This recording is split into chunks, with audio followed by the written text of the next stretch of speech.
Ini zikir. Tadi turunannya kata Al-Quran, orang berzikir, hatinya akan selalu tenang, cenderung tenang. Kecenderungan sukses tinggi. Bahagia.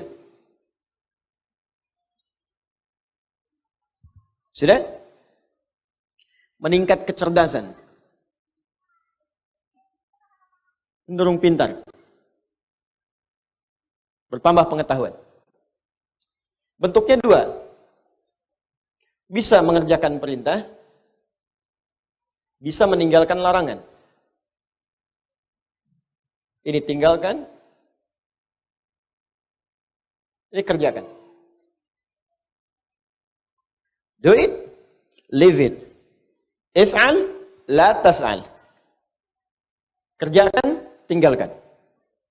Ini saya turunkan, tadi ada salat, kan? Ada interaksi dengan Al-Quran, ada puasa, dan seterusnya. Orang yang salat, maka dirinya cenderung tenang. Orang yang salat, cenderung sukses dalam hidupnya, bahagia. Makanya panggilan salat, panggilan kebahagiaan. Hayya 'alas shalah. Kenapa salat ya Allah? Hayya 'alal falah. Bahagia yuk. Sukses. Kan?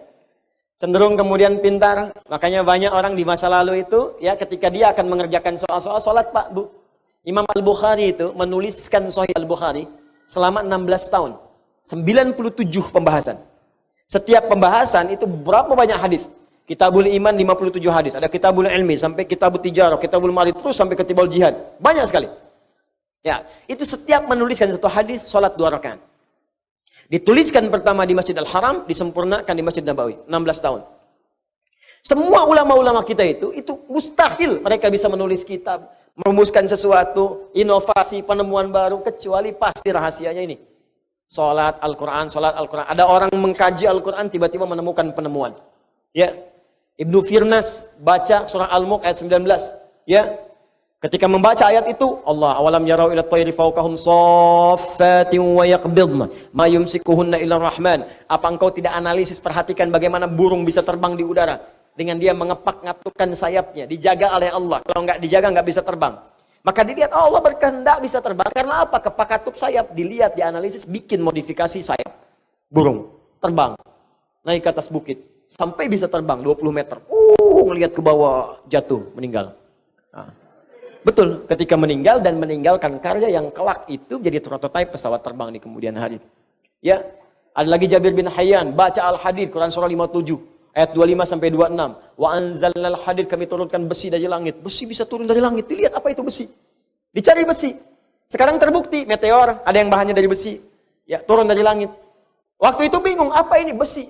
Apa sih besi itu menarik? Dibawa ke labnya besi. Dianalisis, dikeluarkan sampai ke atom terkecilnya. Dianalisis sampai sumber-sumbernya. Sampai sekarang nomor atom besi itu terambil dari Al-Quran. Nomor atom besi, Fe verum, F besar, E kecil. Nomor atomnya 26. Ya, setiap atom itu punya isotop untuk menjaga stabilitas atom. Saya dulu belajar kimia. Ya. Nomor 55, 56, 57, 58. Ada 4 isotopnya. Yang paling stabil isotop nomor 57. Surah 57 ayat 25 sampai 26. Itu ada sejarahnya.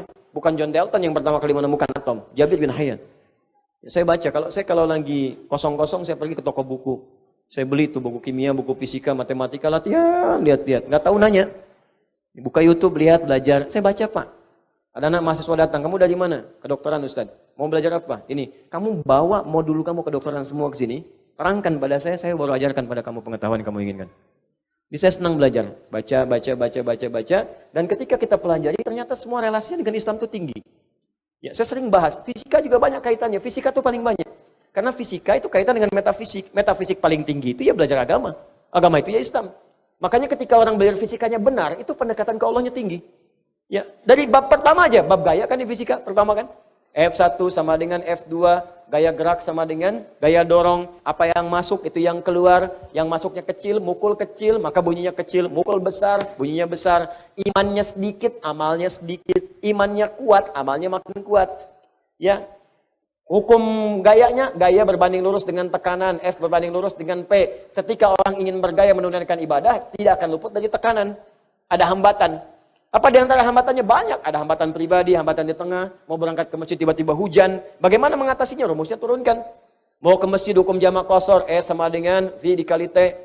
Jarak, ya, kecepatan dikalikan dengan waktu. Ya, mencari kecepatan S sama dengan S dibagi T, V sama dengan S dibagi T. Jadi ketika kita mau ngukur ke Bandung, kecepatannya berapa supaya nggak dikosor? Nyampe. Makanya kalau mau ke Semarang pakai pesawat karena kecepatannya tinggi, waktunya semakin cepat. Ya, berangkat kemudian jam 11, nyampe jam 12, zuhur aja belum. Apa yang mau dikosor?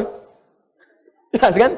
Jadi kita belajar tuh begini, ditarik ke akhlak, nyambung. Akhlak, F, gaya berbanding lurus dengan tekanan, hukum Pascalnya. Gaya berbanding lurus dengan tekanan, semakin banyak gaya, semakin tertekan. Akhlak. Banyak pokoknya. Oh, pokoknya indah deh, kalau belajarnya benar tuh enak. Di fisika tuh nggak berhenti di kampus, di kuliahan, dibawa ke masjid, masih diterapkan fisika. Ya, hukum hambatan, gaya Ohm, macam-macam. Enak pokoknya kelihatannya. Di Thomas Alva Edison itu kalau baca surat An-Nur aja, ayat 35, udah selesai tuh, nggak akan sampai 1000 kali bikin bohlam. Oleh Al-Misbahu fi Zujajah. Ya, kalau mau terang itu mesti ada zujajah, ada kaca. Nggak bisa begitu aja, bisa meletus, bisa hancur terus-terusan. Itu kan dia yang ke 1000 itu bikin kaca pelapis jadi bohlam. Baca satu ayat selesai. Gitu. Kenapa jadi ke sini? Ini perintah. Ada yang kedua, sifatnya berbentuk larangan. Apa namanya? Larangan. Ini tenang, ini sukses, ini bahagia. Jadi ada yang sifatnya larangan. Pertama kata Allah, tinggalkan zina. Di surah Cahaya. Fokus. Cara berpikirnya begini. Perhatikan cara berpikirnya. Ini kebanyakan orang cuma baca. Tapi formulasinya nggak dipahami. Sehingga parameter tingkat keberhasilan mengkaji ayatnya itu nggak muncul. Cuma jadi pengetahuan tersimpan di pikiran kita, amalnya nggak ada. Di bacaan Nur, zina masih terus saja dikerjakan. Zina mata, zina telinga, zina lisan. Ya, bacaan Nur, ada yang korupsi, ada yang mencuri, ya, ada yang menipu, ada yang nyogok. Padahal ayatnya jelas. Maka dari itu, lihat perbandingan terbaliknya. Orang mengerjakan perintah akan meraih ini. Orang meninggalkan larangan, maka ini akan cenderung terjaga. Hatinya tenang, kesuksesan mudah didapat, kebahagiaan mudah diraih. Ketika yang dilarang dikerjakan, maka akan berdampak kepada jaminan yang tadi disebutkan. Zina, ketika zina dikerjakan, maka cenderung membuat hati tidak tenang. Makanya orang yang berzina nggak pernah tenang. Makanya zina dalam bahasa Arab, secara bahasa, az-zina. Zina fil lughati asy-syu'uru bid-dhiq. Makna zina secara bahasa yang pertama adalah perasaan yang sempit dalam jiwa. Zina itu bisa ditulis dengan dua cara.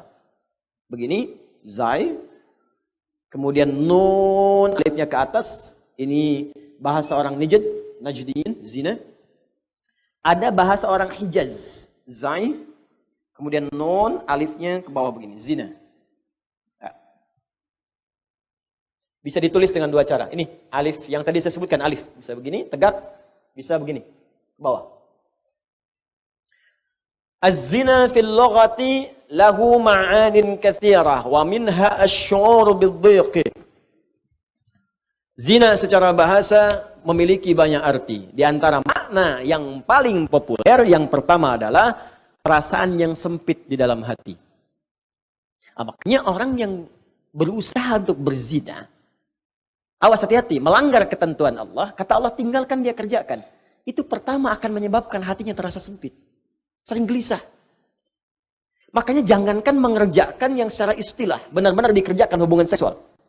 Baru mau muqaddimah saja, mata mau melihat gambar-gambar yang kotor, itu karena hatinya sempit, gelisah, gak mau ketahuan orang. Ya, sembunyi-sembunyi, bawah meja, ya, masuk ke kamar sendirian, gak mau orang lihat. Kenapa? Karena sempit. Tuh, ketenangannya hilang. Orang tenang itu kan cenderung gelisah. Orang yang tidak tenang cenderung gelisah. Ya kalau orang tenang tuh biasa aja. Lagi baca handphone, mau lihat, gak apa-apa, silahkan. Ya, berkata-kata, dengar, gak ada masalah.